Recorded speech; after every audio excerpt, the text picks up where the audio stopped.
very edge of our human ability to cope. You lose your job and wonder how you're going to find another, and how you'll live to take from our human ability to receive a grave medical diagnosis and wonder how you're going to find another, and how you'll live to our human ability to look at a person who shared their life and realize it's over, and wonder how you will be able to go on. In those kinds of desperate situations, you know that you should rely on your faith, but somehow you find that you are unable to do so. Our gospel passage for this morning speaks directly to those situations where we are taken to the edge of our human ability to cope. It is a passage unique in the Gospels in that it contains two different stories, sandwiched together. Two different stories about two different people in desperate situations. A father whose daughter was dying, and a woman whose life had been utterly consumed by her illness. And yet, as similar as these two stories are, they contain key differences.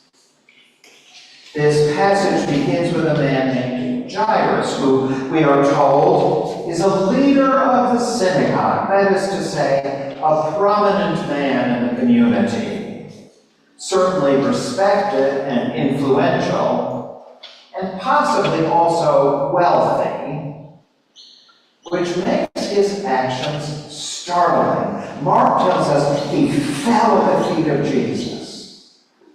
Hardly the way a distinguished community leader should be behaving. But he is desperate, hysterical with fear, grief, and horror. My little daughter is at the point of death. Later in the narrative, we learn that she is 12 years old.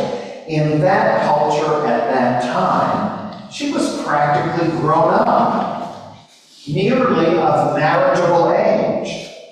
So technically, she's not so little. And yet, if you are the father of a daughter, as I am, maybe because you knew and loved her from birth, she'll always be your little daughter. And you'll always be frantic with worry when she's in pain or difficulty. Frantic enough to turn to this stranger, this, faith healer, itinerant preacher, miracle worker. Jairus put his reputation aside. He put his standing in the community in jeopardy.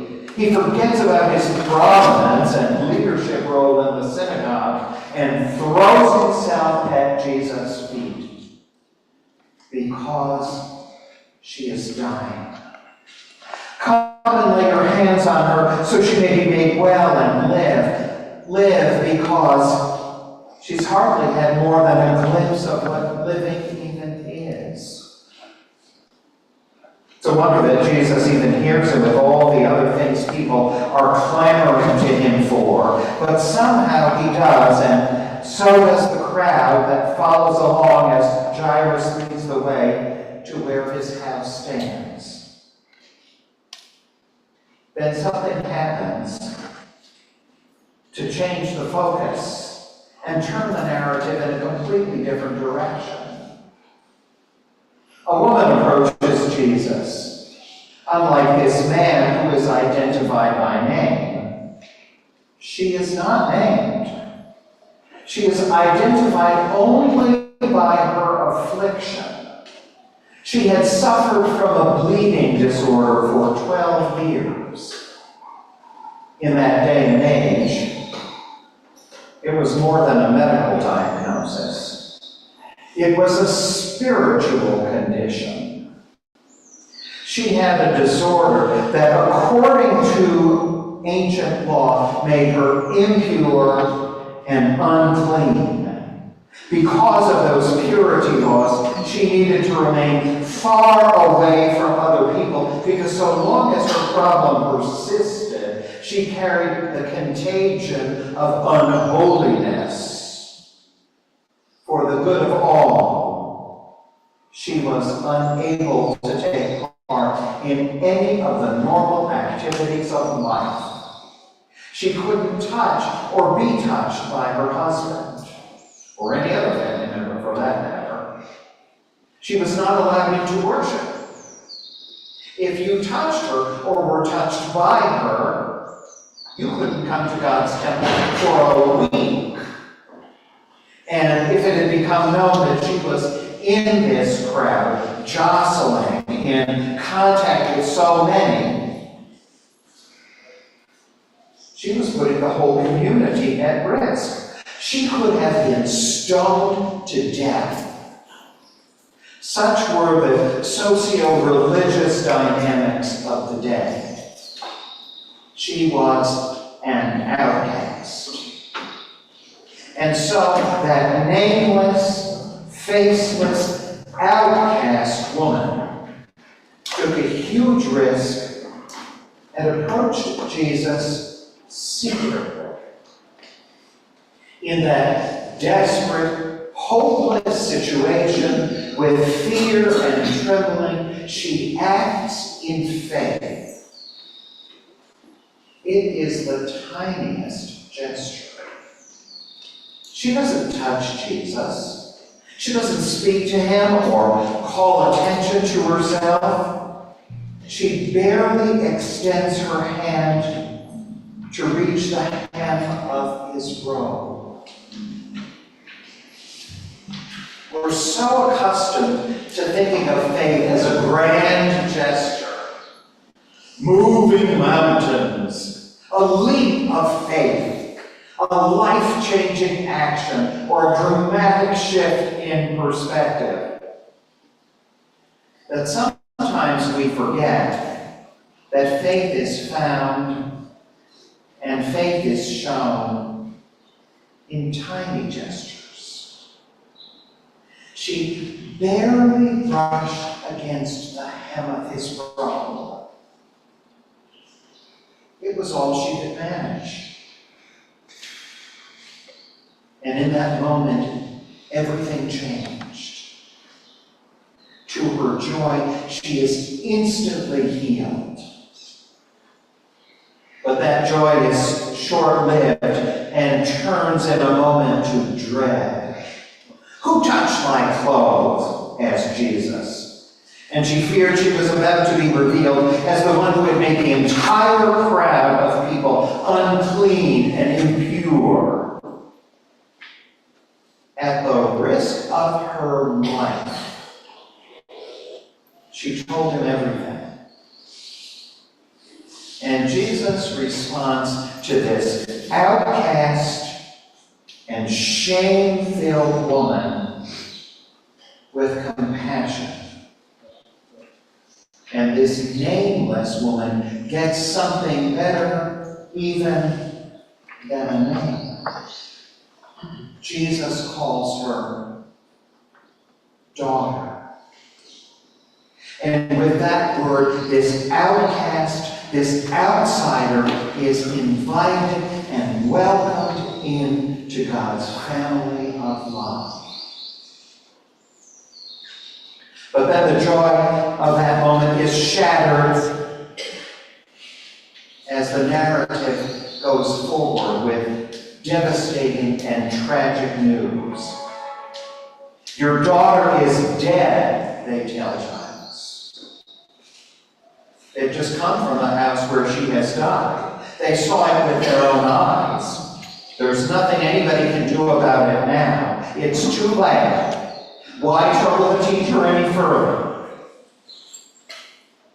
Jesus does not respond to them, but instead turns to Jairus and says, "Do not fear, only believe."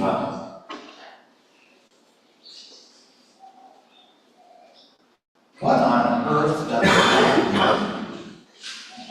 Only believe what?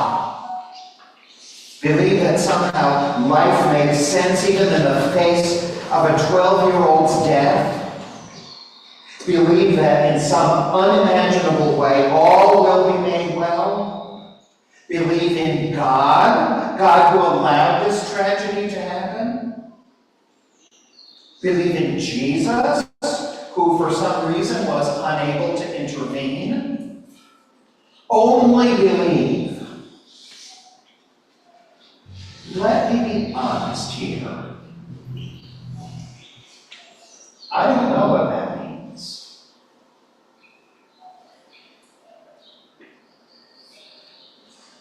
Unless it means that in every situation, in every desperate situation, there's always an alternative to fear. Call it optimism, call it hope, call it perseverance, call it acceptance. Jairus simply follows Jesus back to his house. And sometimes that's what faith, that's what belief looks like. Just keep following. Just keep putting one foot in front of the other and going. So Jairus and Jesus and the three companions get to Jairus' house and they find it full of people weeping and wailing loudly. That was what people did in the first century in that place. Apparently, they hadn't quite gotten to the place where they could say things like, "Really, it's a blessing in disguise." Or, "She's in a better place now." Or worst of all, it's God's will. They wept and they wailed because they didn't have it in them to pretend that the death of a 12-year-old child is anything other than unspeakably tragic. And Jesus didn't say anything to try to change their minds. Instead, he put them all outside. And then he says the most remarkable thing. Talitha kum. All the rest of Mark's gospel is written in the Greek language. But here, Jesus speaks the Aramaic language that they both would have spoken. Jesus reaches down and takes the child's hand in his own. Talitha kum, little girl, I say to you, get up. Jesus reaches down to us too. He takes our hand in his own, and suddenly we see that we are that little girl. Little girl, I say to you, get up. Little girl. Old girl. Old boy. Old boys and old girls with high blood pressure and BHP and arthritis, get up. Young boys and young girls with tattoos and body piercings, get up. You whose faith is barely enough to brush against the hem of Jesus' robe, get up. You who sometimes believe and other times don't believe much of anything at all, get up. You who would give almost anything to believe if only you could. You who are happy, and you who hardly can remember what it is to be happy, get up. You who know where you're going and how to get there, and you who much of the time aren't sure you're getting anywhere at all, get up. Get up, Jesus says. Get up because his life-changing power has touched you and is in you. Get up because you too are God's daughter or son, part of God's family and enfolded in God's love. Get up and see that you are surrounded by the miracle and the mystery and the beauty and the wonder of life, including the beauty and the mystery and the miracle of your own life. Get up, even when getting up isn't all that easy. And keep getting up, and keep going on. Because in that simple action, you put aside your fear and act in faith. Maybe even in faith